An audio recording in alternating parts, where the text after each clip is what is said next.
Welcome back to my YouTube channel. ഞാനൊന്ന് പറയാൻ വേണ്ടി പോകുന്നത് ഒരു തെലുങ്കു സിനിമയുടെ റിവ്യൂ ആണ് പറയാൻ വേണ്ടി പോകുന്നത്. ചക്രവ്യൂഹം ദി ട്രാപ്പ് എന്ന് പറഞ്ഞ സിനിമ. ചെട്ടിക്കുറി മധുസൂദനാണ് ഈ സിനിമ തയ്യാറാക്കിയിരിക്കുന്നത്. ഡയറക്ഷൻ പ്രധാനപ്പെട്ട വേഷങ്ങളിൽ വരുന്നത് അജയ്, ഗണേശ്വരി കടർകൊല, വിവേക് ത്രിവേദി, ഉർവശി പർദേശി, പ്രഗ്യ നയൻ ആൻഡ് സുധീർ ശാസ്ത്രി. ഇവരൊക്കെയാണ് പ്രധാനപ്പെട്ട വേഷങ്ങളായി വരുന്നത്. ഈ സിനിമ ഒരു തെലുങ്കു പടമാണെങ്കിൽ പോലും ഞാൻ കണ്ടത് ഇതിൻ്റെ മലയാളം ഡബ്ബിങ്ങാണ് കണ്ടത്.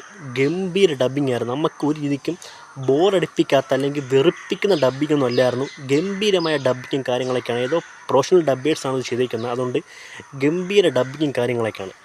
ചക്രവ്യൂഹം ദി ട്രാപ്പ് എന്ന് പറഞ്ഞ ഈ ഒരു സിനിമ മെയിനായിട്ട് ഫോക്കസ് ചെയ്യുന്ന ഒരു ഇൻവെസ്റ്റിഗേഷൻ സിനിമയാണ്. ഈ ഇൻവെസ്റ്റിഗേഷൻ സിനിമയാണെങ്കിൽ പോലും എനിക്കിതിനകത്ത് ഏറ്റവും ഇഷ്ടപ്പെട്ട ഒരു കാര്യം എന്താണെന്ന് വെച്ച് കഴിഞ്ഞാൽ ഇതിൻ്റെ ചില ഷോട്ടുകളും ചില പുതിയ ഐഡിയാസൊക്കെയാണ്. അതായത് ഇതിൽ ഏറ്റവും പ്രധാനമായിട്ട് എനിക്ക് തോന്നിയ ഒരു ഐഡിയ എന്ന് വെച്ച് കഴിഞ്ഞാൽ ഒരു ഇൻവെസ്റ്റിഗേഷൻ ചെയ്യാൻ നേരത്ത് ഇതിൽ ഇൻവെസ്റ്റിഗേഷനിലേക്ക് ആർക്കെതിരെയാണ് ഇൻവെസ്റ്റിഗേഷൻ ചെയ്യുന്നത് അല്ലെങ്കിൽ ക്വസ്റ്റ്യൻ ചെയ്യുന്ന അവർ മുന്നോട്ട് വന്നിട്ട് അവർ ഈ എസ് ഐക്ക് ഓരോ കാര്യങ്ങൾ കൊണ്ട് കാണിച്ചു കൊടുക്കുന്ന പോലെ പിന്നെ ആ സംഭവം നടന്ന പോലെ ആ എസ് ഐ അത് കാണുന്ന പോലുള്ള രംഗമുണ്ട്. ആ ഒരു ഷോട്ടിൻ്റെ ഒരു ബ്രെയിൻ വർക്ക് ഗംഭീരമായൊരു ബ്രെയിൻ വർക്ക് തന്നെയായിരുന്നു. നമ്മൾ ഇതുവരെ ഞാൻ ഇങ്ങനൊരു ഇൻവെസ്റ്റിഗേഷൻ സീനും കാര്യങ്ങളും എവിടെയും കണ്ടിട്ടില്ല. അതൊരു പക്ക ഒരു ഐഡിയാപരമായ ഒരു ക്രിയേറ്റിവിറ്റി ആയിരുന്നു എനിക്ക് പറയാൻ വേണ്ടി പറ്റും. ഗംഭീര ഷോട്ടും കാര്യങ്ങളൊക്കെ ആയിരുന്നു ആ ഒരു ഷോട്ട്. എന്ന് വെച്ചാൽ നമുക്ക് ആ ഒരു ഇൻവെസ്റ്റിഗേഷൻ നടത്താൻ നേരം നമ്മൾ ആ ഒരു സംഭവം നേരിട്ട് കാണുന്നു. ആ ഒരു പോലീസ് ഓഫീസർ എന്ന രീതിക്ക് അവതരിപ്പിക്കുന്ന ആ ഒരു ഷോട്ട് അത് ഗ്രേറ്റ് വർക്കും കാര്യങ്ങളൊക്കെ തന്നെ. പിന്നെ ചക്രവ്യൂഹം ദി ട്രാപ്പ് എന്ന് പറഞ്ഞ ആ ഒരു സിനിമ തന്നെ അത് ചക്രവ്യൂഹം അത് കറങ്ങിക്കൊണ്ടിരിക്കുന്ന ആ ഒരു ചക്രവ്യൂഹങ്ങളൊക്കെ തന്നെയാണ് ഇതിൻ്റെ ഒരു സ്ക്രിപ്റ്റും കാര്യങ്ങളും ഒക്കെ ഇങ്ങനെ പോയിക്കൊണ്ടിരിക്കുന്നത്. അതായത് ഒന്നിൽ നിന്ന് ഒന്നിലോട്ട് മാറിപ്പോകുന്ന കഥാപശ്ചാത്തലങ്ങളും കാര്യങ്ങളും ഗംഭീരമായിട്ട് ഇവിടെ കാണാൻ വേണ്ടി പറ്റി. അതായത് ഒരു ഇൻവെസ്റ്റിഗേഷൻ്റെ ഒരു ഇത് ഓരോ സ്റ്റെപ്പ് ബൈ സ്റ്റെപ്പായിട്ട് അതിൻ്റെ ഓരോ പ്രധാനപ്പെട്ട ഒരു സീക്വൻസ് ബൈ അതിങ്ങനെ മാറിപ്പോകുന്ന ട്വിസ്റ്റ് ബൈ ട്വിസ്റ്റ് നമ്മൾ പറഞ്ഞില്ല. ആ രീതിക്കുള്ള ഒരു ക്രിയേറ്റീവ് സ്ക്രിപ്റ്റും കാര്യങ്ങളൊക്കെ ഇവിടെ കാണാൻ വേണ്ടി പറ്റി. പിന്നെ ബാക്ക്ഗ്രൗണ്ട് സ്കോറിനെ ഒന്ന് പറയേണ്ടതാണ്. ഇടയ്ക്കിടയ്ക്ക് വന്ന് ഒരു ഹോൺ സൗണ്ട് ഉണ്ട് ഇതിനകത്ത്. സത്യം പറഞ്ഞത് പെർഫെക്റ്റ് ആയിട്ടുള്ളൊരു ബാക്ക്ഗ്രൗണ്ട് സ്കോറായിരുന്നു ആ ഒരു സംഭവം അവിടെ കാണാൻ വേണ്ടി പറ്റിയത്. നമുക്ക് പിടിച്ചിരുത്തും, നമ്മളെ ഇൻട്രസ്റ്റിംഗ് ആക്കും ആ ഒരു കാര്യങ്ങളൊക്കെ വെച്ച്. നല്ലൊരു സ്ക്രിപ്റ്റ് ഉണ്ടായിരുന്നു ഈ പടത്തിനകത്ത്. എന്ന് വെച്ചാൽ ഒരു പക്ക ഇൻവെസ്റ്റിഗേഷൻ സിനിമ എങ്ങനെയാണോ ആ ലേബലിൽ കൊണ്ടുപോയി. പക്ഷേ ഇതിനകത്ത് ഏറ്റവും നെഗറ്റീവായിട്ട് തോന്നിയത് ക്യാരക്ടേഴ്സിൻ്റെ പെർഫോമൻസുകളായിരുന്നു. സ്ക്രിപ്റ്റ് ഉഗ്രനാണെങ്കിൽ പെർഫോമൻസ് വളരെ ഡൗൺ ആയിപ്പോണെന്ന് തോന്നി. അല്ല ഹീറോയിനായ ഗണേശ്വരി കടർകൊല ആയിരുന്നാലും അല്ല ഹീറോ ആയിട്ട് വരുന്ന വിവേക് ത്രിവേദി ആയിരുന്നാലും രണ്ട് പേരുടെ പെർഫോമൻസ് ഒട്ടും സിങ്ക് ആവാത്ത കണക്ക് എനിക്ക് തോന്നിപ്പോയി. അത് വല്ലാത്തൊരു കുറച്ചുകൂടെ ഒരു ആക്റ്റീവ് പെർഫോമൻസ് അല്ലെങ്കിൽ ഒരു ഇതായിട്ട് കൊണ്ടുവന്നത്. പിന്നെ ഇത് ആ രീതിക്കുള്ളൊരു മോശം പെർഫോമൻസ് ആയിരുന്നെങ്കിൽ പോലും പിന്നെയും ഒരു നെഗറ്റീവ് തോന്നിയ ക്യാമറ വർക്കാണ്. ക്യാമറ ആംഗിള്, ക്യാമറ പിടിക്കുന്ന രീതി, എഫക്റ്റ്, ഇതൊക്കെ ഒരു സീരിയൽ ടൈപ്പ് എഫക്റ്റും കാര്യങ്ങളൊക്കെ തോന്നിപ്പോയി. കുറച്ചുകൂടെ ക്യാരക്ടേഴ്സിനെ കുറച്ചും കൂടെ ഒരു അഭിനയമുള്ള കുറച്ച് ആൾക്കാരെ ഉൾപ്പെടുത്തിക്കൊണ്ട് ഈ സിനിമ ചെയ്ത് കഴിഞ്ഞാൽ കുറച്ച് ഇമ്പാക്റ്റ് കിട്ടിപ്പോയി. ക്യാമറയും കൂടെ ഡെവലപ്പാക്കി നന്നായിപ്പോൾ നല്ല ഒരു സ്ക്രിപ്റ്റും കാര്യങ്ങളൊക്കെ കൊണ്ടുവന്നിട്ട് പെർഫോമൻസ് വരാമായിട്ട് ഈ സിനിമ ഡൗൺ ആയി പോയിട്ടാണ് എനിക്ക് പേഴ്സണലി ഫീൽ ചെയ്തത്.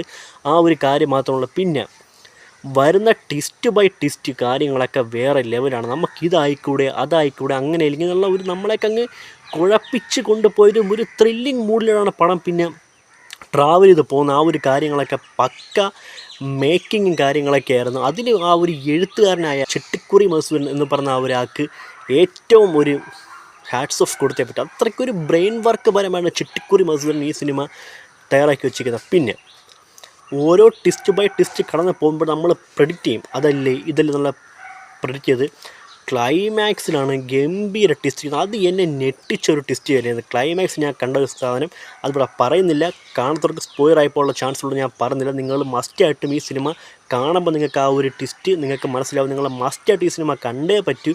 അത്രയ്ക്കൊരു ക്രിയേറ്റീവ് ഇൻവെസ്റ്റിഗേഷൻ സിനിമയായിട്ടാണ് എനിക്ക് ഈ സിനിമ എനിക്ക് പേഴ്സണലി എനിക്ക് ഫീൽ ചെയ്തത്. നല്ല ഒരു സിനിമയായിരുന്നു ഈ ഒരു ചക്രവ്യൂഹം ദി ട്രാപ്പ് എന്ന് പറഞ്ഞ ആ സിനിമ. അത്രയ്ക്കൊരു ഗംഭീരമായിരുന്നു. പിന്നെ ഇതിൻ്റെ ഒരു എക്സ്പ്ലനേഷൻ എന്ന നിലയ്ക്ക് ഇതിന് രണ്ടാം ഭാഗവും ഉണ്ട്. അതിൻ്റെ ഷൂട്ടിങ് കാര്യങ്ങളൊക്കെ തുടങ്ങാൻ വേണ്ടി ഇരിക്കുന്നതേ ഉള്ളൂ എന്നാണ് ഞാൻ അന്വേഷിച്ച് പറഞ്ഞത്. അപ്പോൾ ചക്രവ്യൂഹം ദി ട്രാപ്പ് പാർട്ട് 2 കാര്യങ്ങളൊക്കെ ഉണ്ട്. അത് ആ ഒരു ക്ലൈമാക്സ് ട്വിസ്റ്റ് വെച്ചിട്ടായിരിക്കും ഈ ഒരു സിനിമ സ്റ്റാർട്ടപ്പ് ചെയ്യാൻ വേണ്ടി പോകുന്ന ആ ഒരു കാര്യം കൂടെ മാത്രമേ പറയാൻ വേണ്ടിയുള്ളൂ. ഗംഭീരമായ ഒരു ഇൻവെസ്റ്റിഗേഷൻ സിനിമ കാണണമെങ്കിൽ ധൈര്യമായിട്ട് കാണാം. പക്ഷേ പെർഫോമൻസ് മാത്രം നിങ്ങളെ ഒരുമാതിരി ബോറടിപ്പിക്കുന്ന കാര്യം മാത്രമേ പറഞ്ഞുള്ളൂ. സ്ക്രിപ്റ്റ് ബേസ്ഡ് സ്ക്രിപ്റ്റ് നോക്കുകയാണെങ്കിൽ ഗംഭീരം, അത്രേ പറയാൻ വേണ്ടിയുള്ളൂ. അത്രയ്ക്കൊരു പക്ക ക്രിയേറ്റീവ് സംബന്ധപ്പെട്ട സിനിമയായിട്ടാണ് എനിക്ക് പേഴ്സണലി ഫീൽ ചെയ്തത്. പക്ഷേ പെർഫോമൻസ് ആയിരുന്നു മോശം, അത്ര കാര്യം മാത്രമേ ഉള്ളൂ. കുറച്ചുകൂടെ അഭിനയങ്ങളൊക്കെ ഉള്ള കുറച്ച് ആക്ടറിനെ കൊണ്ടുവന്ന് ഈ കൊടുത്ത ക്യാരക്ടേഴ്സിനെയൊക്കെ കൊണ്ടുവരുന്നത്. പിന്നെ പ്രഗ്യ നയൻ എന്ന് പറഞ്ഞ ഒരു ഹീറോയിൻ ഇതിനകത്ത് അജയ് എന്ന് പറഞ്ഞ നമ്മളെ ഹീറോയുടെ കൂടെ ഒരു കെമിസ്ട്രി, ഒരു ഇൻവെസ്റ്റിഗേഷൻ, അതിനെ ഒരു വേറെ മൂഡിലേക്ക് ഒരു കൊണ്ടുപോകണമെന്നൊക്കെ എനിക്ക് തോന്നി. അപ്പോൾ അവരുടെ ഒരു ഇൻവെസ്റ്റിഗേഷൻ കോംബോ കാണാൻ ഭയങ്കര രസവും കാര്യങ്ങളൊക്കെയാണ്. പിന്നെ കോമഡി എന്ന നിലയ്ക്ക് എന്തൊക്കെയോ കാട്ടിക്കൂട്ടാൻ വേണ്ടി ശ്രമിക്കുന്നു. ആ സിനിമയ്ക്ക് ഈ കോമഡി ഇവിടെ ഒരു ഇതേ അല്ല, ഒരു വ്യക്തി വന്നിട്ട് എന്തൊക്കെയോ കാണിക്കുന്നുണ്ട്, അതൊന്നും അത്ര വർക്കൗട്ടായിട്ട് വന്നില്ല. ആ ഒരു കാര്യങ്ങളൊക്കെ വെച്ച് ചക്രവ്യൂഹം ദി ട്രാപ്പ് എന്ന് പറഞ്ഞ ഈ സിനിമ നിങ്ങൾ കണ്ടു കഴിഞ്ഞാൽ ഒരു പക്ക ഇൻവെസ്റ്റിഗേഷൻ സിനിമ കാണാൻ വേണ്ടി പറ്റിയ ഒരു ഇതായിരിക്കും. ക്ഷമയോടുകൂടി കാണണം. പെർഫോമൻസ് വെറുപ്പിക്കുന്നുണ്ട്, നിങ്ങൾ ക്ഷമയോടുകൂടി ഈ സിനിമ കാണാൻ വേണ്ടി ശ്രമിക്കുക, അത് ഗംഭീരമായിട്ട് തന്നെ വരും. സോ ഇത്ര എനിക്ക് പറയാൻ പറ്റുള്ളൂ. ടെലിഗ്രാമിലൊക്കെ ലിങ്ക് അവൈലബിൾ ആണ്. ഈ ചക്രവ്യൂഹം ദി ട്രാപ്പ് എന്ന് പറഞ്ഞ സിനിമയുടെ എടുത്ത് വെച്ച് കാണാൻ വേണ്ടി മാക്സിമം ശ്രമിക്കുക. ആ ഒരു കാര്യങ്ങളൊക്കെ വെച്ച് ഇത്ര എനിക്ക് പറയാൻ വേണ്ടിയുള്ളൂ. ചക്രവ്യൂഹം ദി ട്രാപ്പ് എന്ന് പറഞ്ഞ സിനിമേൻ്റെ റിവ്യൂവും കാര്യങ്ങളൊക്കെ രണ്ടാം ഭാഗത്തിനുവേണ്ടിയും ഇവിടെ വെയിറ്റിംഗ് ആണ്. ആ ഒരു കാര്യം വെച്ച് നിങ്ങൾ മസ്റ്റായിട്ട് കാണാൻ വേണ്ടി ശ്രമിക്കുക. ടെലിഗ്രാമിൽ ലിങ്ക് അവൈലബിൾ, മലയാളം അവൈലബിൾ ആണ്. ആ ഒരു കാര്യങ്ങളെ വെച്ച് കാണാൻ വേണ്ടി ശ്രമിക്കുക. സോ ആ ഒരു കാര്യം വെച്ച് ഇത്രേ പറയാൻ വേണ്ടിയുള്ളൂ. ചക്രവ്യൂഹം ദി ട്രാപ്പ് എന്ന ഒരു ഗംഭീര ഇൻവെസ്റ്റിഗേഷൻ സിനിമയായിട്ട് എനിക്ക് പേഴ്സണലി ഫീൽ ചെയ്ത് ആ ഒരു കാര്യം വെച്ച് നിങ്ങൾ കാണാൻ വേണ്ടി ശ്രമിക്കുക. സോ ഇത്ര എനിക്ക് പറയാൻ വേണ്ടിയുള്ളൂ. ഇതാണ് എൻ്റെ ചക്രവ്യൂഹം ദി ട്രാപ്പ് എന്ന സിനിമയുടെ റിവ്യൂവും കാര്യങ്ങളൊക്കെ. സോ അപ്പോൾ എൻ്റെ ഈ വീഡിയോ ഇഷ്ടപ്പെട്ടാൽ നിങ്ങൾ ചാനൽ സബ്സ്ക്രൈബ് ചെയ്യുക, ഈ വീഡിയോ ലൈക്ക് ചെയ്യുക, ഷെയർ ചെയ്യുക. ഓക്കെ, അപ്പോൾ മറ്റ് സിനിമയുടെ ഒരു വിശേഷമോ റിവ്യൂ ആയിട്ട് വന്നിരിക്കുന്നത് Pranav signing out. Bye. Okay.